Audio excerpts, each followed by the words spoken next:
brother called Nasiruddin, that why are you absconding in Malaysia? I'm not absconding in Malaysia. People know that I'm staying in Malaysia, in Putrajaya. What he may be meaning that why did I run away to Malaysia, or why did I come to Malaysia? And you know that there was an allegation by the Indian government because of the popularity, and many people were accepting Islam, and the new government, the BJP government, again is the Muslims, and they had a lot of agenda. So they laid allegation against me, first on terrorism, they could not prove it. Then they said hate speech, they could not prove it. Then they went to money laundering, that also they cannot prove it. Then they tried to give me a bait and tried to convince me to come back at a compromise, which I didn't agree. Basically, I did Hijrah. And Hijrah for the sake of Allah subhanahu wa ta'ala. I being a da'i, when I felt that my life was in danger, I did Hijrah. And this is the sunnah of the prophets and the sunnah of Muhammad sallallahu alaihi wasallam. And I was happy that Allah made it possible for me to follow one of the sunnahs of the Prophet, which very few people can do. I did Hijrah and I chose Malaysia. The reason is because I feel Malaysia is one of the best available Muslim countries in the world. Most of the Muslim countries in the world today have got problems. The best available amongst the Muslim countries, more than 56 that are there, I felt Malaysia was the best.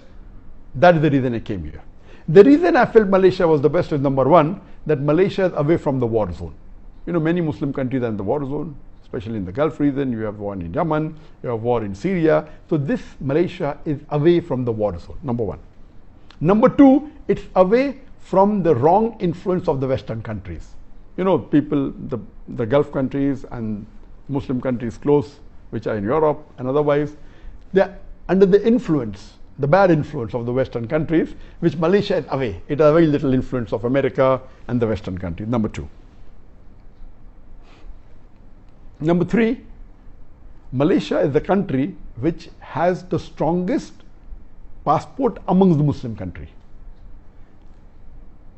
A Malaysian can travel to 185 countries without any visa. This was, I checked up last couple of months back. USA may be additional 2 countries. The highest is Japan, 190 countries. Then is Singapore, 189 countries. Then maybe UK, USA, 187, 186. Malaysia is 185 countries. The strongest passport amongst all the Muslim countries. That is point number 3. Point number 4, amongst the non-Arab Muslim countries, I'm not talking about the Arab Muslim countries, the non-Arab Muslim countries, on an average, a Malaysian, according to me, is a more practicing Muslim than an average Indian or average Pakistani. I not mean bad for the Indians or the Pakistani, even I am an Indian Muslim. An average Indian Muslim or average Pakistani Muslim or a Bangladeshi Muslim, any non-Arab Muslim, Malaysia is, on average, a Malaysian Muslim is more practicing.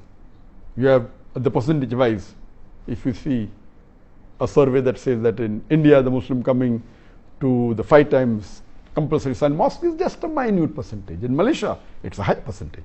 The people fasting is a high percentage. That's the reason, as compared to the other non-Arab Muslim countries, the practice of Islam is stronger. That's point number 4. Point number 5, that in Malaysia, the federal religion is Islam. So you don't have to feel shy to call yourself Muslims. There are many Muslim countries where you feel shy to call yourself a Muslim. The majority are Muslims, more than 90% are Muslim, but because of the atmosphere, because of the so-called secular government calling themselves Muslims.